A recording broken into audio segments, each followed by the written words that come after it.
Hey everyone, this is my second time being here. I was presenting virtually in 2021, coming out of that individual contributor role into doing my own thing. And I talked about 7 steps to 7 figures and what I learned about earning that kind of income as a SaaS seller. But today I want to pivot over to something I call purposeful performance. And I want to unpack some of the work that's been done over the past 2.5 years, working with over 500 individual contributors and using sales as a vehicle to go and do your own thing. So I grew up in Akron, Ohio. So it is home to LeBron James. It's home to some music icons such as Chrissie Hynde of the Pretenders, the Black Keys, and a fun fact, Dan Auerbach, the lead singer of the Black Keys, he and I, we were co-captains of our high school soccer team. So there's us.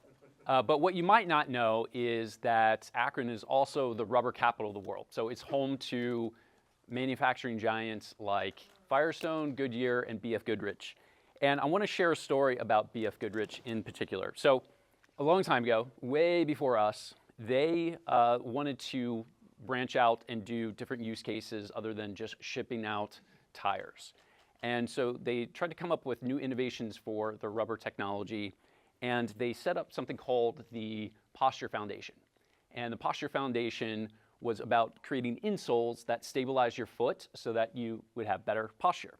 And so what they did was they started coming out with new shoes.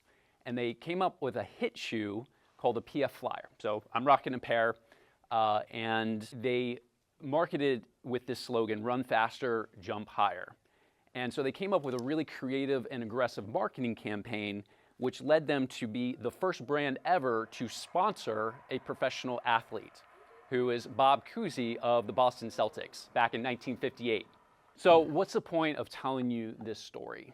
So what I want to do is anchor us to where we've been, where we are, and then where we're going from here, and your special place in that as a seller. Because what I found is that, we are in a really special role in sales to be able to control our destinies. And what I want to make a case for, a strong case for today, is that the old rules written by other people in that old era aren't going to be the same rules that we're going to need to apply to control your future destiny. So that's my hope, is to unpack a little bit, to get you to think a little bit differently and bigger about the opportunity ahead. So that brings us to the first pillar of purposeful performance, which is ponder the bigger picture. In order to do that effectively, we need to zoom out to a broader vantage point and look at the whole. And so that's what we want to do here in the first pillar. And the way I want to do that is to look at 3 major eras of the macroeconomy and deconstruct each one of those. So the first era we've talked about is like the likes of B.F. Goodrich, the manufacturing era. And this started way back during the Industrial Revolution. It was the time of moving from agricultural economy into a manufacturing economy where products and things that got made in factories were the main leading parts of the economy. So we saw the factory, we saw a new working class develop, which were labor workers. And essentially you would commute to a factory, clock in, do your work, clock out, and get compensated for that. And so what drove this economy was the fact that you were trading time in equal amounts for some sort of compensation. And there are, of course, still manufacturing companies today, but that economy was led until roughly shortly after World War II. But in the 1950s, a new economy started to emerge. So in this era, it's known as the knowledge era. And this saw the advent of offices. And what we started to see was, because of the major tool that was being used, the computer, we started transferring from a manufacturing economy to a knowledge economy, where it was the dissemination of information that led to growth in the economy. And it was the computer that started as a mainframe, big, huge mainframes in IBM, MIT, the military, that eventually got turned into smaller computers, which was led by Steve Jobs and Apple. And the innovation that they brought was taking something that was for hobbyists to basically an everyday appliance in our homes. That's what Steve Jobs' innovation was and his vision. And what that allowed us to do was to transfer the economy from a place where we have to trade time for dollars to a place where we could create outcomes based off of our knowledge and our skills and the dissemination of information. So it was a powerful shift to go through. And we were born, all of us were born in this economy, and we're still working in this economy today. But as we've been seeing and we've been feeling over the past 3, 4, 5 years, there's a massive shift that's taking place that's moving us to a new era. And this is the intelligence era. And these are not my words. This is the words of Sam Altman, the CEO of OpenAI. He wrote a recent essay on this called The Intelligence Age. And in the opening, he said, in the next couple of decades, we will be able to do things that would have seemed like magic to our grandparents. Now, it doesn't seem all that weird, right? In other eras, technology has made it seem like our grandparents would be like, ooh, wow, that's pretty crazy. I never thought that would be possible. But what he points out is at the pace of which this innovation is happening. I think we can all feel that, right? With generative AI, it's creating a new opportunity. It's creating a new economy. And to be honest with you, we don't know how this is all going to flesh out. That's both exciting, terrifying, and confusing. And I'm placing a big strategic bet that it's going to be purposeful performance that allows us to be more conscious and able to navigate this opportunity ahead and take full advantage of it. So, how does this all come home? How does this all relate? So I want you to think about our friend Bob Cousy at the Boston Celtics. So he was the first athlete to ever be endorsed by a brand, but you compare that and contrast that with Michael Jordan. So just for reference, back when Bob Cousy was playing in the 50s, NBA players were making an average of $7,000 to $10,000 a year. In today's dollars, that's like 95 grand. Not much, right? And that deal back then heavily favored B.F. Goodrich versus Bob Cousy. But MJ, he only made $90 million playing the game of basketball. But he has a net worth north of $3 billion, of which the majority of that is through the Air Jordan brand, through his partnership with Nike. All right? And we've seen that in other performance arenas outside of the business world. So entertainers are no longer just entertainers. They're their own brands, running multi-billion-dollar portfolios and creating literally economies, right? Taylor Swift, when she goes to a town, like she is creating an economy for that town, all right? And I think it's really important that we think about traditional knowledge work in other performance arenas that are a bit more restricting.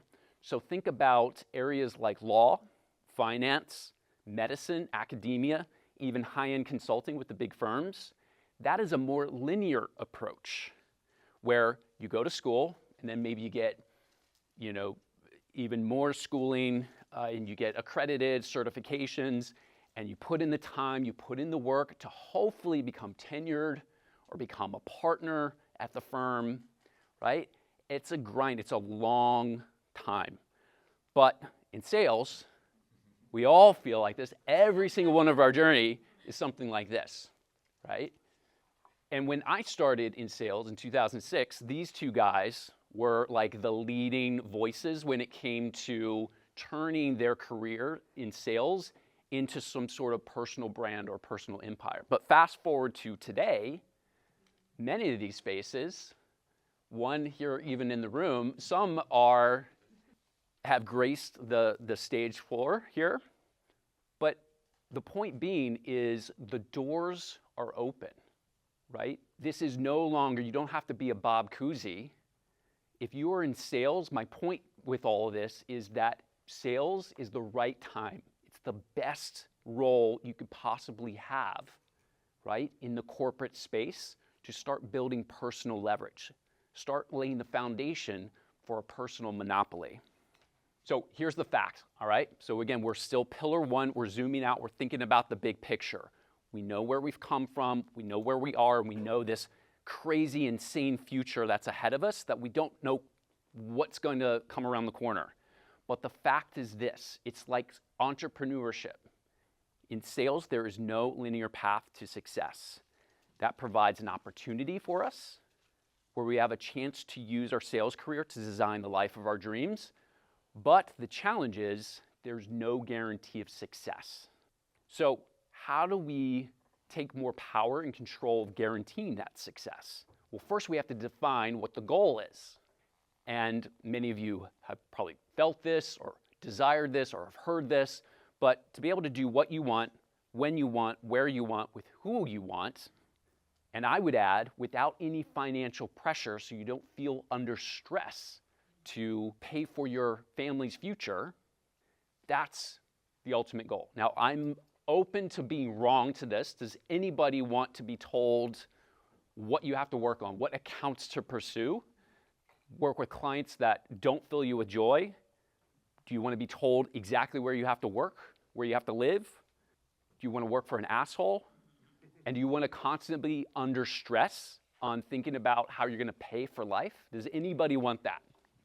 Okay, no hands. So good, we're on the same page of what success is. What is this ultimate goal that we're looking for? So how do we get there? That brings us to pillar number 2 of purposeful performance, which is leverage the right tools and resources. And the most ubiquitous tool that we all use to define what you do, when you do it, with who you do it, and where you do it is the calendar. But what purposeful performers are doing is they are transforming their calendar into a game console. And that's what I want to share with you, some of the insights that I've found for both myself and hundreds of sellers that I've been actively working with over the past couple years. And whether you realize it or not, you actually already are playing a game. And if I were to break it down into 3 main levels of this game, they look something like this. So level 1 is when you enter the workforce, you don't know what you don't know. So you're trading effort, time, for getting skills so that you can pay for life, pay for your rent, right? Pay for whatever, pay the bills. Eventually, right, you get enough skills and hopefully you can start to systemize and start stacking those skills that then they start to become higher, more valuable and more leverage for you. So that maybe you can work a little bit less, work on the accounts that really fill you up, or you find that special skill that only you can do, and then everybody starts to ask you questions about. What is it that only you can do that nobody else can do? That's level 2. And then that is what gives you that outsized income potential, right? That then you can hopefully graduate to level 3 and start using that to buy back your calendar, start owning your calendar. So these aren't exact numbers, but if we were to sort of break it down thinking, okay, what's the ubiquitous tool? It's the calendar. How would we measure our progress through these 3 levels? Think about it like this. When you start out, right, other people are going to own your calendar. They're going to be telling you, you got to do the onboarding, internal calls, meetings. You don't know what you don't know, so people are going to fill up your calendar. So just get accustomed to, if you're starting out in sales, obviously, other people are going to be controlling your time. If you have the ability to get yourself into level 2, where you can start to take more control of that, you want to make sure that you're fighting for and being strategic and systematic about getting more control over what goes on your calendar versus others. To eventually, right, you have the opportunity to design the calendar of your dreams around the life that you want for you, yourself, and your family. So that's the tool. What are the resources we have to be cognizant of and thoughtfully manage? So there's 4 of them. The first one is time. And as we all know, time is finite. We all have the same 24 hours in a day. And the best way to think about time, though, is less about this resource that's constantly ticking away. Think about it more like a currency. So imagine if you were given $1,440, let's say, every single day. You had to spend it. How would you spend it? The second resource is energy. So energy is a little bit more interesting, right? Because it's not as finite. Everybody's energy levels are different, right? So it's more of a renewable source. That's why it's really important that we've got to take care of ourselves. But here is a universal fact when it comes to energy. All of us have a natural chronotype, which basically means how we spend our energy, our sleep cycles, our natural rhythms. And Daniel Pink talks about this in the book When. And he talks about it's not just what you do, but when you do it is just as important.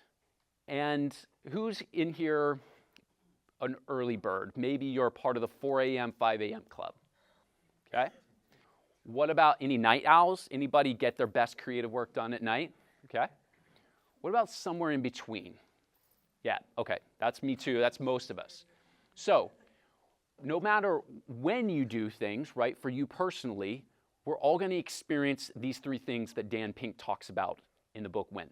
There is a peak energy state, and then we go through what he calls the trough, a dip in that energy, and then we have a rebound. And most of us, right, we have to try to fill in our work through this kind of flow in the workday. I'm going to come back of how we effectively do that. The third resource that we're managing is attention, right? There are a million things coming at us right now. Social media notifications, communicating with our family, communicating with our coworkers, things happening here, things happening, weather events, whatever the case may be. There is a constant barrage of things coming at you, vying for your attention.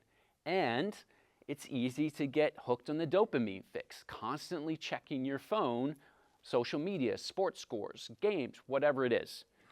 And Harvard Business Review has done research, and other research has confirmed that we make a lot of decisions every single day. So upwards of 35,000 decisions on a daily basis. And that could be anything from subconscious things like, scratching an itch, right, to very important strategic decisions that we've got to make in our life. And the fourth resource is money. Money is a bit interesting because there's an emotional attachment to money. And we'll talk about that a little bit, but here are the facts, right? Motley Fool has done research, and 67% of Americans have a retirement account, but only 34% feel like they're on track, right? So people are anxious about their futures, right? Or confused about it, or not feeling like they're up to speed. So money is a really important resource. So now if we zoom out again, we look at it more like this. These resources don't have to be foes that we battle. They could be our team. That's what we want to think about, right? We want to use time, energy, and attention as our team moving us in the right direction. All right, with me so far? Cool? All right. Pillar 3 is act in the best way at the right moments. So we know what we're dealing with. We've zoomed out, and we know where we're trying to go. Own our calendar 100%.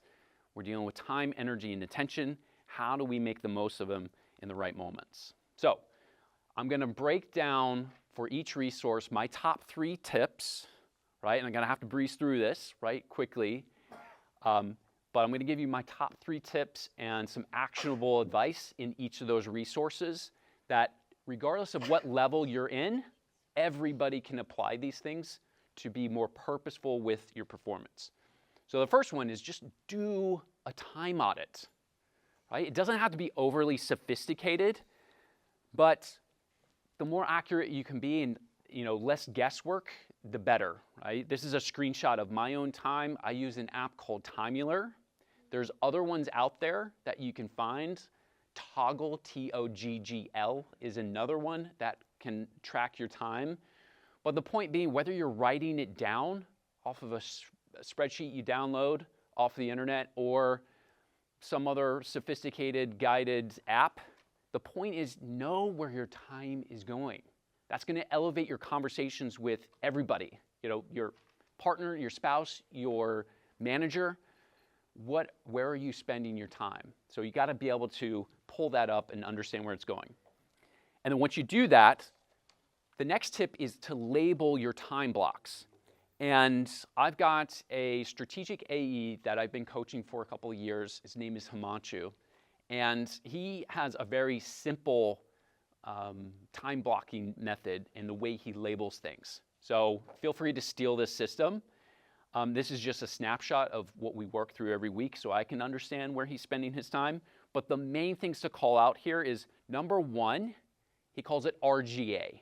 So revenue generating activity. That is the top of the hierarchy that he is trying to fill as much as possible on his calendar. And he defines an RGA as a meeting. Basically, it's client facing. Is he spending time with prospects and clients? That's the pinnacle. Below that is an HVA, stands for high value activity. That is basically the outreach and the communication to get an RGA, to get a meeting. Below that is an MVA, medium value activity. That's the planning, the prospecting, the research to get ready for an RGA. And then at the bottom, he has an LVA, low value activity, as you can imagine. And those are expense reports, updating Salesforce, and so forth. So now he has a clear picture of what truly has value. And then he has other things as well, like internal meetings, right? Mandatory meetings. He does his weekly organization. So he's accounting for those time blocks as well. But as you can imagine, that becomes really valuable when you're looking at this stuff on a recurring basis to see where your time is going and which of your time blocks is more valuable than others, because obviously we want to over-index on the more valuable things. All right, and then the third thing when it comes to time is design your calendar around strategic blocks. All right, so I'm going to fly through this one, but this has been the key for me of breaking free. So these are the things that I put on my calendar and try to hold sacred to them. So the first block is what I call the annual strategy. This takes place over maybe 1 up to 2 weeks a year. And the goal of this block is to design your vision for the year. How are you getting purposeful, intentional about what you want to do over the next 12 months? And this could be up to you, right? So the stuff at the bottom in blue, this is personal. These are just ideas. Maybe it's during the slowdown of the holiday season, so you're more aligning to the calendar year. Maybe it's before your fiscal year. So if you want to think more business-minded for the company you work for, you're doing it a couple weeks before your fiscal year. Or I kind of prefer the fall. I don't know what it is about like the start of school season. So maybe if you're taking kids to school, maybe that's the time of year where it feels fresh and you want to do something fresh, new. The second block is what I call the monthly update. And this roughly takes about a half a day, 3 to 6 hours. And I would recommend doing it on an actual business day, not necessarily on your time off. Do this as a part of your work. And the goal here is to define your mission for the upcoming month and your priorities. Get clear on those things. What is it? What are you obsessed with accomplishing over the next 30 days? of what are your priorities. Not everything can be a priority. What is going to be a priority? That's when you can look back on your time audits and say, oh my gosh, I am spending so much time in medium value activities. I need to over-index on getting more high value activities and revenue generating activities on my account. How do I do that? What do I need to prioritize? And this could be on the first business day of the month or the first Monday of the month, or if it's more applicable to you to do it on a quarterly basis because you're maybe working on a more quarterly rhythm, up to you. But think about this at least on a quarterly basis, ideally on a monthly basis. The third block, you got to keep on your calendar, hold it sacred, just like your top client. You wouldn't miss this event on your calendar, the weekly organization. This is a little less time, right? So you can see the trend here as we go along. Less time is needed, but this is, roughly 1 to 3 hours. And the goal of this block is to score your current week or the past week and get ahead on the upcoming week. All right, so this could be on a Friday morning. This could be a Sunday afternoon if that works for you, like it does Himanshu, or Monday morning, right? You pick and choose, but get it on your calendar and hold it sacred. Then the last one is daily execution. So this is, again, less time, no more than 90 minutes throughout the day, and it's going to be broken up over a couple of parts. But the key thing that is important to stress here is it's a warm-up, right?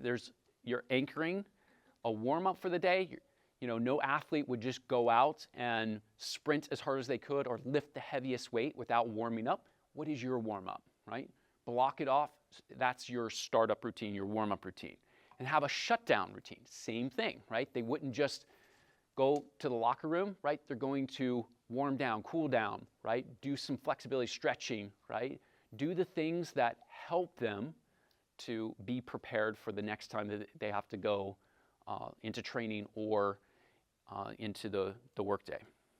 So start and end of day, have a routine anchoring your days, and we'll talk about a quarter approach here as we get into energy. So energy, top 3 tips: sleep more and better, right? Anybody who wears a Whoop, I'm in the red today, I'll be honest with you, but yeah, travel, right? So the point being is you're not going to be able to get 7 to 9 hours of sleep every single day, but the point being is you don't want to make that a recurring habit. I was operating off of chronic sleep deprivation. 4 hours a day was like, I was thinking that's how I get ahead, right? I got to get up early to get this stuff done. I got to work late into the night working on a presentation for a client. Landed me in the hospital. And 1 in 3 adults, this is a chronic problem. 1 in 3 adults are sleep deprived. So I talked about it. How do I get insights? Obviously, it's not a commercial grade product, but I've tried Oura Ring, Apple Watch. Whoop works really well for me because it gives me really good insights of training me, helping me to sleep on a consistent basis at the same time, as well as the behaviors that lead to good sleep performance. Next one is align work to your natural circadian rhythm, that chronotype that we looked at, right? The peak, the dip, and the rebounds, right? We want to align tasks to those things. You don't want to do your most important stuff when you're tired, right? And you're drained, right? That's going to be a waste of your energy. So here's another app. I love apps, right? I love technology, but don't over-index on the tech stuff. Just take into heart the concepts here. So this is an app called Rise. It actually will do the work for you. It will know based off of your phone activity, right? And especially if you connect it into a wearable like Whoop or Apple Health or whatever, it's going to know like are you moving? Are you sleeping? Are you doing certain things? So it will spit out a report showing you your natural circadian rhythm. And so when we start to plot these things out, let's combine our time and energy. Let's think about that. So as you're getting up for the day, it's a great time to do your warm-up routine. And then as you're experiencing the peak energy, that's when you want to schedule your high-value deep work, your high-value tasks. And I think of that as more like an athlete, right? And I call it my D zone, right? Because I need to be disciplined. I have to lead with the mindset of discipline to get that work done. And then I get into my flexibility zone, my F zone, where I'm more like an artist. That's when I'm doing my meetings, right? That's when I'm doing admin work. I'm batching my emails, right? As my energy wanes, that stuff, frankly, I could do hungover. And so that's the kind of work that you want to think about when you're going through your energy dip. Could you do it hungover, right? Do that. And then as you're getting that creative rebound, right, I want to think more like a scientist. This is my C zone, my curiosity zone. So this is things, the good activities to do here, like reflection, planning, any creative strategy you want to think through for a client or prospect. And then you end the day, right, with a shutdown routine. So mentally, you're no longer having work occupying your mind, and you can go be present in other areas of your life. And then the last zone is, like other performers in other arenas, right, we take care of our recovery, right? We prioritize that. So rest and recovery so you can sleep well. Things aren't nagging at you, pulling you out of sleep at night. And this is the quarter method that I'm talking about. So this is like the elite mode for purposeful performers that I coach, is think about it, your day in quarters, right? High value, deep work, categorize that, get it done, schedule it, block it off. The flexibility might be the longest part of your day, right? Because we're in sales, we have to interact with others, but be thoughtful and purposeful about blocking that quarter off. And then have a zone, even if it's really short, a quarter that's dedicated to thinking back, how did your day go? What went well? How do I repeat it? What didn't go well? How do I improve it? What am I grateful for? Right? That puts us in a mindset of not being occupied with bad news, and we stay centered on what's working well for us and being intentional and purposeful about what we want to accomplish. And then the fourth zone is obviously our rest and recovery, right? Using tools like Whoop to understand, are we recovering well, right? Are we sleeping well? Are we amping up our battery? This one, this is kind of a cool one. I learned the 10-3-2-1 rule from Craig Ballantyne in the Perfect Day Formula. And this is the way it works. So 10 hours, try to cut off caffeine before bedtime. So the reason being that caffeine can last in your body for up to 10 hours, right? So you don't want it disrupting your sleep. So be thoughtful about that afternoon espresso run, right? Maybe start to cut that back or eliminate it. 3 hours before bed, no more food. And hopefully, right, at least 3 hours, maybe even 4 hours, no more alcohol, right? Because your body has to metabolize that, and it's going to affect your sleep, right? If we do it too close to bed. 2 hours before bed, no more work, right? We're going to have that cognitive residue if we're looking at emails, responding to coworkers on Slack, right, too late in the night. So just cut off 2 hours before bed, no more work. And then try to eliminate screen time. Turn off the TV, right? Put the smartphone away, right? Put the tablet away. Pick up a book, bond with your spouse, whatever it is. But that last hour, take a hot shower, try to wind down. All right, attention. The first tip is do a 2-week digital detox. Now, it's not realistic to ditch your smartphone for 2 weeks, but what you can do is, what is calling your attention? What's pulling you away? What is like that dopamine fix that you find maybe in the bathroom? You're like looking at your phone like unintentionally because it's like a habit. Find those things and delete them from your smartphone. Make it harder to go find those things, whether it's YouTube or whether it's news, whether it's sports, it's games, whatever it is, LinkedIn. Just delete it from your phone and make it harder to go to that thing. And then after 2 weeks, see how your life has improved. Has it helped you to create more and consume less, right? Or are you missing it because it's a vital tool like LinkedIn to your side project or nurturing business? So think about those things. What can you eliminate from your phone and see how your life improves for 2 weeks? The next one is document your thoughts. This was a powerful one for me when I was going through imposter syndrome, right? No linear path to success. Here I was trying to win business with United Health Group, Chipotle, Delta Airlines. I'm not a college grad, let alone, them usually dealing with MBA consultants from Harvard. I'm like, I don't belong here. So you've got to get those thoughts out of your head and work through them. And I have found that just writing it out can be a very cathartic process. Keep a notebook on you. Just write out your thoughts. Set a reminder on your watch, your phone, just a thought download. Check in with yourself. Develop a gratitude practice. Again, when I was going through imposter syndrome, I was thinking to myself, like, what am I lacking? What am I trying to do that I don't have now? But when I wrote, I kept going back to what I already have. That put me in a space of giving me confidence, thinking, wow, I actually have accomplished a lot. I don't need to feel this way. So write it out. The third one is try the Pomodoro technique. So if you're not familiar, this was developed by an Italian in the 80s who was trying to study for an exam. It's very simple. He had a Pomodoro, it's called a Pomodoro timer because he used a tomato timer. And basically the way it works is the general time frame is 25 minutes, but it can be any time frame that you want. Think about the hard, high value, deep work, those tasks that you want to get done or that you want to focus on. Set a timer for 25 minutes, and then when that timer goes off, take a break. Step away from your computer. So it's usually 25 minutes on, 5 minutes off, away, and back on 25 minutes until that task is done.